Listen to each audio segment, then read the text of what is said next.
జనుడు దేవదాసయ్య గారు ఆయన ఈ మాటని తన జీవితకాలపు సూక్తిగా తీసుకున్నాడు. ఆయన ఆ సహవాసంలో, బైబిల్ మిషన్ సహవాసంలో పెద్ద పెద్ద లెటర్స్ ఉంటాయి, ఆయన మీతో చెప్పునది చేయుడి అని. ఆయన ఏది చెబుతాడో అది చెయ్యండి అంతే, ఇక మిగిలిన ఆయన చూసుకుంటాడు. దేని గురించి కూడా మీరు కలత చెందాల్సిన అవసరం లేదు, ఇబ్బంది పడాల్సిన అవసరం లేదు.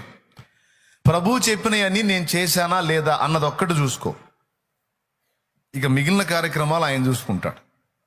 మనం పరిశీలించుకోవాల్సింది, మనం జాగ్రత్త పడాల్సింది, మనల్ని మనం పరీక్ష చేసుకోవాల్సింది, ప్రభువు చెప్పినట్టు నేను చేస్తున్నానా. ప్రతి విషయంలో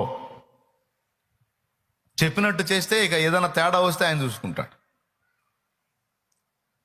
భలే మాట కాదు, ఆయన మీతో చెప్పునది చేయుడి.